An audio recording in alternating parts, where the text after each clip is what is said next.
जी जनाब चेयर। हाँ जी, ये प्रेस गैलरी के दोस्त जो हमारे हैं वो बायकाट करके गए हैं और उस इशू के लिए कल राना अरशद साहब और राना शहबाज साहब अपोजिशन की जानब से हमने इनको भेजा था। तो इस वक्त चूँकि ये मीडिया के हवाले से ये इनका बायकॉट है, तो मिनिस्टर इंफॉर्मेशन मौजूद है, अच्छी बात है कि उनसे मुतल्लिका है ये। तो आप कुछ कहना चाह रही हैं? जी बहुत शुक्रिया जनाब चेयर। मेरी 2-3 गुजारिशात हैं सर। पहले तो जो हमारी प्रेस गैलरी ने आज बायकॉट किया है जनाब चेयर, मैं उनके इस बायकॉट में उनके साथ हूँ। उसकी 2-3 वजूहात हैं। जब कल भी शायद मेरी गैर मौजूदगी में थोड़ी यहाँ बात हुई, जब अपोजिशन मौजूद थी, उनको आदत है, उनको सिर्फ अपनी सुनानी होती है, सुनने की आदत उनके अंदर है नहीं। जो तमाशा सीएम केपीके के आने पर पंजाब असम्बली के अंदर लगा जनाब स्पीकर, वो पूरी दुनिया ने देखा। अभी सेक्रेटरी असम्बली आपके पास मौजूद हैं, इनको एक लिस्ट जमा कराई गई अपोजिशन के मेंबरान की तरफ से कि ये हमारे मौजूद मेहमान तशरीफ़ ला रहे हैं, इनको जो है वो फैसिलिटेट करा दें। जनाब स्पीकर, हर तरह की तैयारी जो है जनाब चेयर वो पंजाब असम्बली के अंदर उनको मेहमानों को इज्जत से लाने के लिए जो है वो मौजूद थी। लेकिन उसमें जो सीएम केपी हैं उनके साथ जो गैर मुतल्लिका लोग घुसे, और वो लोग घुसे जिनको वो बज़िद हैं कि उनको आप सहाफ़ी माने, लेकिन जो सहाफ़ी जो मुख्तलिफ इदारों से वाबस्ता थे, जो पंजाब असम्बली की बीट करते हैं, जो प्रेस गैलरी के मेंबरान हैं जनाब स्पीकर, उनको सीएम केपीके के स्टाफ ने, उनके गार्ड्स ने मारा पीटा, उनके साथ बदतमीजी की। कईयों को तो अल्लाह ने बचाया जनाब, ये फुटेजेस इस वक्त पंजाब असम्बली के रिकॉर्ड के अंदर मौजूद हैं, जिनको धक्के मारे गए इतनी बुरी तरह से कि उनको नोचा गया है। और उसके बावजूद अफसोस का मुकाम यह है कि शर्मिंदा होने के या माफ़ी और माजरत करने की बजाय जनाब स्पीकर एक तूफान बदतमीजी बरपा रहा, और मेरा नाम लिया गया कि जी मैंने जो है वो सहाफ़ियों को अपने, पता नहीं, मुझे तो कल अपोजिशन लीडर साहब ने जो है, मैंने सुना उनके टीवी पे, उन्होंने कहा कि मेरे पेड मुलाजिम जो हैं वो सहाफ़ी की शक्ल में गए थे। जनाब स्पीकर, डेफमेशन नोटिस मैं तैयार करा रही हूँ। जनाब अपोजिशन लीडर साहब अब डेफमेशन कोर्ट में आकर ये साबित करेंगे कि मेरे पेड मुलाजिम जो हैं वो सहाफ़ियों की शक्ल में यहाँ मौजूद थे, और वो गैर मुतल्लिका लोग जो हैं, जिनको ये गैर मुतल्लिका कहते हैं। जनाब चेयरमैन, अगले दिन स्पीकर जो केपीके के चीफ मिनिस्टर हैं, उन्होंने यूट्यूबर से और अपने जिनको वो साफ़ी समझते हैं, उनमें कई जय्यद साफ़ी भी थे, इसमें भी कोई दूसरी राय नहीं, कई साफ़ी हजरात मौजूद थे, बट मेजॉरिटी वो लोग थे जो एक प्रोपेगेंडा सेल के मेंबर हैं, जो ना किसी इदारे से वाबस्ता है, ना उनके पास कोई एक्रीडेशन कार्ड मौजूद है, ना उनको कोई साफ़ी मानने के लिए तैयार है। लेकिन सोशल मीडिया के ऊपर भी इस वक्त एक तूफान बदतमीजी बरपा है कि जो लोग, जिन्होंने सीएम केपीके से ये पूछने की जुर्रत कर ली कि लाहौर कैसा लगा, जनाब स्पीकर उनकी छेड़ बन गई है कि लाहौर कैसा लगा। अब मुझे बताइए, लाहौर कैसा लगा, ये गलत सवाल है, या ये पूछा जाए कि जी दहशतगर्दी जो है वो केपीके के अंदर हो रही है, आप उसका नोटिस क्यों नहीं लेते। जनाब चेयर, जो कुछ पंजाब के सहाफ़ियों के साथ, जो प्रेस क्लब गैलरी के लोगों के साथ किया गया, जनाब स्पीकर, मैं भी एहतजाज के तौर पर मैं भी इसके ऊपर वॉकआउट करती हूँ। जी एक मिनट, ये मुझे, चूँकि मैं बैठ जाए, मैं उसी तरफ आ रहा हूँ। राना साहब ज़रा आप तशरीफ़ रखें।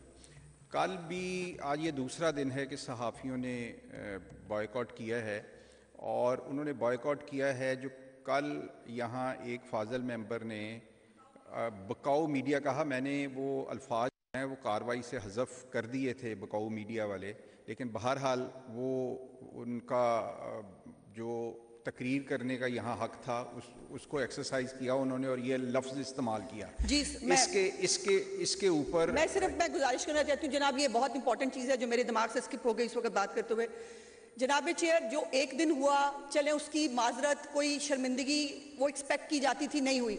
सर, अगले दिन आके भी पूरे मीडिया को कह देना ये बकाऊ मीडिया है, और जो आपने यूट्यूबर अपने गोडे के साथ बिठाए होते हैं, जो बाकायदा एक सोशल मीडिया के ऊपर जो है प्रोपेगेंडा सेल की लाइन टो करते हैं, जनाब स्पीकर, वो आज़ाद मीडिया है।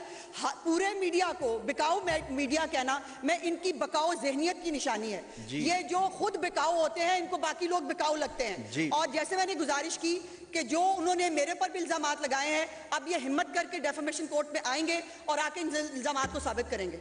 जी, मैं वापस उसी इशू पे जा रहा हूँ। राना साहब, आपको मैंने मौका देना है, मैं तो खुद उस पे कल मैंने राना अरशद साहब और राना शहबाज साहब इन दोनों को भेजा कि जी आप सहाफ़ियों से सॉरी मैं नाम माजरत अमजद साहब, मैंने अमजद अली जावेद साहब और राना शहबाज साहब को भेजा कि सहाफ़ियों ने बाइकआउट किया है तो पता करें कि क्या इशू है। साहब ज़रा यहाँ से समझ भी नहीं आती है, और वैसे भी ये होता है कि गैलरी और चेयर आपस में बात नहीं कर सकते हैं। तो मैंने इशू मालूम करने के लिए इन दोनों साहबान को भेजा था। आज भी मुझे समझ तो नहीं आई है, लेकिन आज भी जो मैंने प्रेस गैलरी की तरफ देखा है तो आज उसमें कुछ इजाफा था कि अगर मैं गलत नहीं हूँ तो मैंने लाहौर प्रेस क्लब के सदर को भी आज, कल वो नहीं थे, आज वो मौजूद हैं, उस बॉयकॉट का हिस्सा हैं। तो आज यानी उनका एक एहतजाज एक बड़ा हुआ मुझे मालूम हुआ। तो अमजद अली जावेद और राना शहबाज साहब दोनों, पहले अगर मैं राना शहबाज साहब से बात कर लूं कि जी कल, चले अमजद साहब आप पहले कर लें कि कल आपकी जो सहाफ़ियों से, जी ठीक है, कल जो सहाफ़ियों से आपकी बात हुई वो ज़रा हाउस को आगाह करें। जी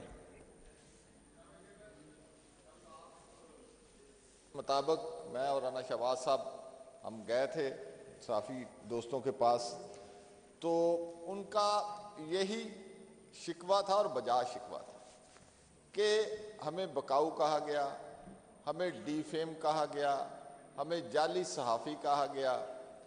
तो जबकि उन्होंने सारे जो लोग वहाँ मौजूद थे उन्होंने कहा हम 8 लोग थे, ये हमारे ओहदे हैं, हम इतने साल से पंजाब असम्बली को कवर कर रहे हैं, कौन है हम में से जो पेड़ था, बकाऊ था।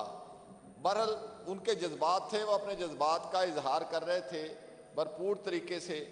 तो उस हवाले से उनका ये मुतालबा था कि अपोजिशन की तरफ से इस चीज़ को एडमिट किया जाए कि हमारी जानब से जो है जो अल्फाज अदा किए गए हैं वो मुनासिब नहीं थे, उस पर माजरत भी की जाए, ये उनका मुतालबा था। और मैं समझता हूँ कि बड़ा साहब ने उनसे वादा भी किया कि जी हम अपना अपोजिशन की तरफ से मैं हाउस में इस बात पे माजरत कर लूँगा, तो जो अल्फाज हैं उनको वापस लेने का ये कल उनसे तय हुआ था जनाब चेयरमैन। जी राना साहब। जनाब स्पीकर, ये जो हमारी वज़ीर इत्तलात साहबा ने भी बात की है सहाफ़ियों के बारे में भी, उस दिन के वाक़े के बारे में भी, कल मैं और अमजद अली जावेद साहब गए थे कर्नल शुएब साहब की तकरीर के बाद। तो जब हम मीडिया से बात हुई तो उन्होंने कहा जी हमें बकाऊ मीडिया कहा गया। तो मैंने फिर आकर कर्नल शुएब साहब को कहा जी कि आपको ऐसा नहीं कहना चाहिए था, ये बात ठीक नहीं है। उन्होंने कहा जी आप 5 मिनट ठहरें। उन्होंने जी वो असम्बली से वो अपनी वीडियो जो उन्होंने बात की थी वो मंगवा ली। जब हमने वो बात सुनी तो उन्होंने बड़ी तफसील के साथ वो बात कही थी। तो फिर मैंने आज अब इन मीडिया से भी बात की कि जी उस दिन बात जो थी ये हुई थी। और मैं अब वो बताना चाहता हूँ, हुआ ये कि असम्बली के अंदर कल स्पीकर साहब ने भी प्रेस कॉन्फ्रेंस की, वकूआ कुछ इस तरह से था कि मैं उधर खुद था, हम सिर्फ 4 लोग खड़े थे, अली इम्तियाज़ वडैच साहब, मैं और मोइन कुरैशी साहब और सलमान अकरम राजा साहब, सिर्फ 4 लोग गुलदस्ता लेकर खड़े थे। पहले CMKP को गेट के बाहर रोक लिया गया। उनके साथ साथ 3 गाड़ियाँ थी जिनमें से 4 वुज़रा थे, एक नेशनल असम्बली का MNA था जो वहाँ पर हमारा पार्लिमानी लीडर है, 3 MPs थे, ये लोग उनके साथ टोटल थे। उनको रोक लिया गया वहाँ पर पुलिस ने। तो फिर CM साहब उतर कर खुद गए और उन लोगों को लेकर आए। जब वो उनको लेकर आए फिर बड़ी मुश्किल से गेट से उनको पुलिस ने रोका हुआ था भाई, फिर सिक्योरिटी वालों ने रोका, फिर वो अंदर आ गए। जब वो अंदर आए ना उस वक्त मसला वहाँ से ख़राब हुआ। वहाँ पर हुआ यूं कि ये स्पीकर साहब ने भी इस पर कमेटी बनाई है, तो बिल्कुल हमारे पास भी उनकी वीडियोज़ हैं और उनकी ऑडियोज़ हैं और वो तस्वीर हैं हमारे पास भी। वो कोई 115-20 लोग थे, वो राइट साइड पर खड़े थे, 115-20 लेफ्ट साइड पर खड़े थे।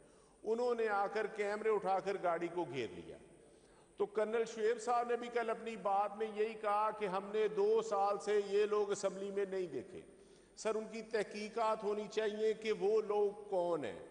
और उन्होंने कहा जो हमारा मीडिया हम उनको जानते हैं, वो मीडिया नहीं था, ये बाहर से लोग आए हुए थे। सर, उन्होंने ऐसा तूफान बदतमीजी किया कि हम परेशान हो गए, ना किसी को गुलदस्ता देने दिया। फिर जब सीएम बिल्कुल गेट के ऊपर आ गए, गेट अंदर दाखिल होने लगे, तो हमारे अमले ने वो गेट बंद कर दिया। उसकी वीडियो भी मैं आपको दूंगा। फिर वो मैंने उनको कहा कि ये सीएम केपीके के सामने आप हमें ना शर्मिंदा करवाएं, खोलें। फिर उन्होंने दरवाज़ा खोला। सीएम साहब जब जाने लगे, वो जो लोग थे, आप उनको यूट्यूबर कह लें, जो अपोजिशन लीडर साहब ने कहा वो कह लें कुछ, मैं क्योंकि बात को कोई दूसरी तरफ नहीं ले जाना चाहता।